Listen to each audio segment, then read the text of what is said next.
Ketika kamu mengubah sikapmu, maka kamu akan mengubah dunia yang kamu jalani. Halo semuanya, nama saya Michael. Selamat datang di channel saya, Sikutu Buku. Kali ini, saya akan bahas buku Attitude is Everything, karya Jeff Keller. Sebelum kita mulai, buat kalian yang mau support channel ini agar terus berkarya, caranya gampang banget. Kalian cukup klik subscribe dan nyalakan loncengnya. Dukungan kalian membantu banget supaya kita bisa rutin posting dan bersama-sama belajar di channel ini. Buku ini membahas pentingnya sikap dan perilaku seseorang dalam meraih kesuksesan. Saking pentingnya hal ini, bahkan ada perumpamaan, ubahlah sikapmu, maka hidupmu akan berubah. Jeff menjabarkan langkah-langkah untuk mengambil alih hidup kamu dan melepaskan potensi kamu yang luar biasa. Dia juga berbicara dari pengalamannya melakukan perubahan karir dari yang awalnya pengacara hingga menjadi pembicara terkenal pada masanya. Saya merangkumnya menjadi 3 hal penting dari buku ini. Pertama, sikap kita adalah jendela dunia. Jeff awalnya bekerja sebagai pengacara dan memiliki hidup yang cukup nyaman. Walaupun begitu, dia merasa ada yang kurang dari hidupnya. Jeff tidak puas dengan pekerjaan yang dijalani. Lama-kelamaan, dia pun frustasi dan tanpa sengaja menemukan satu iklan TV tentang kursus yang disebut dengan mental blank. Intinya adalah tentang bagaimana segala sesuatu yang kita capai berdasarkan keyakinan alam bawah sadar kita. Dari kursus tersebut, Jeff mulai membaca topik ini dengan lebih dalam. Hidupnya pun perlahan berubah.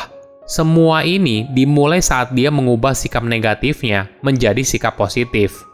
4 tahun kemudian, Jeff memutuskan untuk keluar dari pekerjaannya sebagai pengacara dan menjadi pembicara yang membantu orang lain untuk mengubah hidup mereka. Mungkin banyak orang sulit percaya, namun perlu disadari kalau kesuksesan itu adalah keadaan pikiran. Jika kamu ingin sukses, maka kamu harus berpikir dirimu merupakan orang yang sukses. Semua ini berujung pada sikap dan perilaku seseorang dalam menjalani hidup. Sikap kita merupakan filter mental yang kita gunakan untuk melihat dunia. Sama halnya seperti kita memakai kacamata berwarna merah, maka semuanya akan tampak berwarna merah. Begitu juga dengan sikap kita. Beberapa orang memiliki filter mental optimis, sedangkan yang lain memiliki filter pesimis. Inilah perbedaan antara saya bisa dan saya tidak bisa. Orang dengan sikap negatif memikirkan masalah, sedangkan orang dengan sikap positif memikirkan kemungkinan. Coba kamu ingat, ketika kamu kecil dan mulai belajar berjalan, pasti kamu gagal berkali-kali. Tetapi pada akhirnya, setelah banyak mengalami kegagalan, kamu bisa berjalan dengan baik. Namun seiring bertambahnya usia, sikap kita tidak seperti anak kecil tadi dalam melihat dunia. Pikiran kita sudah dipenuhi dengan kritik, kisah kegagalan, dan penolakan masa lalu yang akhirnya mempengaruhi sikap kita terhadap dunia. Oleh karena itu, penting untuk menghapus semua pengalaman negatif masa lalu yang seringkali menahan dan menghambat kinerja kita. Ingat, ketika kamu memulai sesuatu, kamu memiliki awal yang baru dan tidak ada relevansinya dengan kegagalan di masa lalu. Ada sebuah kalimat yang menarik, kita akan menjadi apa yang kita pikirkan. Jeff memperkenalkan sebuah ide berupa pikiran dominan. Jadi, pikiran dominan adalah sesuatu yang memenuhi pikiran kita sehari-hari.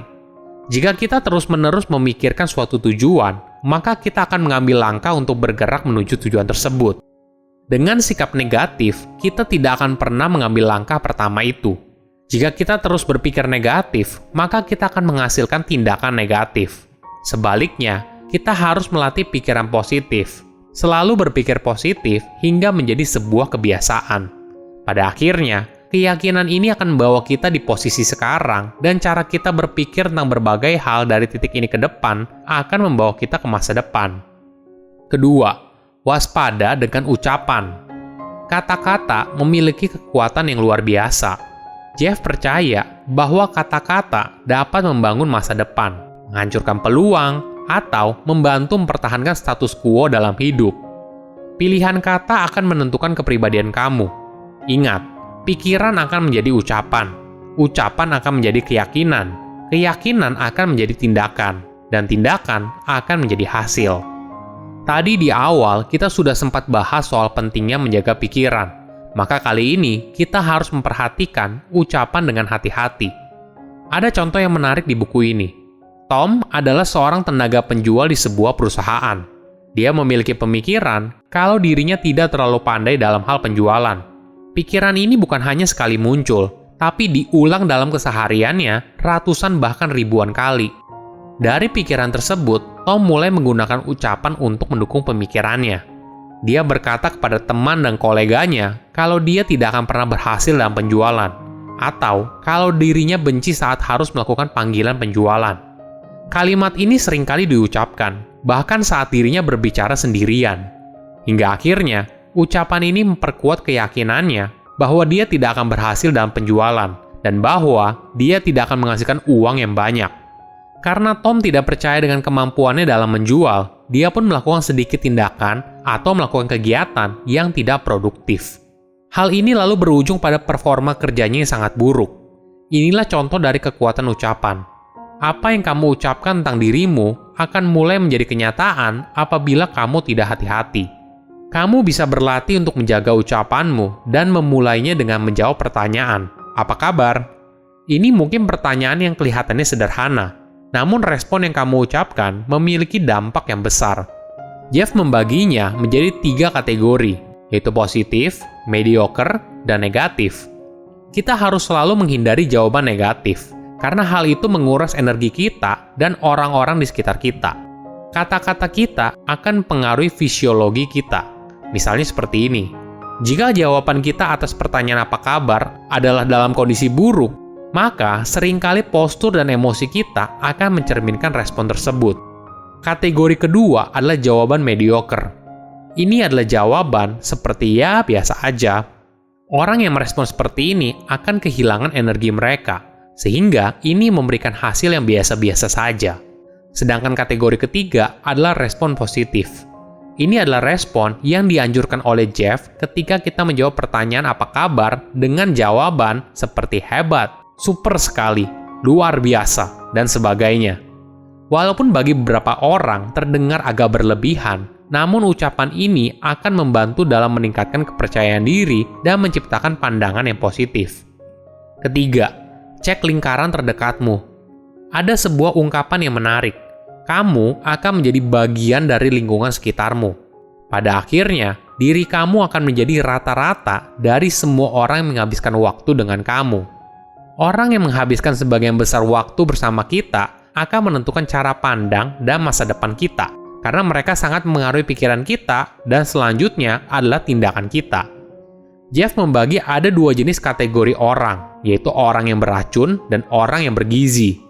Orang yang beracun selalu memikirkan hal-hal negatif. Mereka mencoba menyeret kamu ke dalam lingkaran mereka. Mereka memberitahu kamu tentang semua hal yang tidak dapat kamu lakukan, dan mereka menyedot semua energi positif dari kamu. Sebaliknya, orang yang bergizi adalah tipe orang yang positif dan suportif. Mereka merupakan orang yang bahagia dan menjalani hidup mereka dengan perasaan sukacita. Dengan berada di dekat mereka, maka kamu akan merasa lebih baik. Coba perhatikan lagi lingkaran terdekatmu. Apakah selama ini lingkaran kamu adalah orang yang beracun atau orang yang bergizi? Pikiran akan menjadi ucapan. Ucapan akan menjadi keyakinan. Keyakinan akan menjadi tindakan. Dan tindakan akan menjadi hasil. Pikiran yang terjaga maka akan memberikan hasil yang luar biasa. Silakan komen di kolom komentar pelajaran apa yang kalian dapat ketika baca buku ini. Selain itu, komen juga mau buku apa lagi yang saya review di video berikutnya. Saya undur diri, jangan lupa subscribe channel YouTube Sikutu Buku. Bye-bye.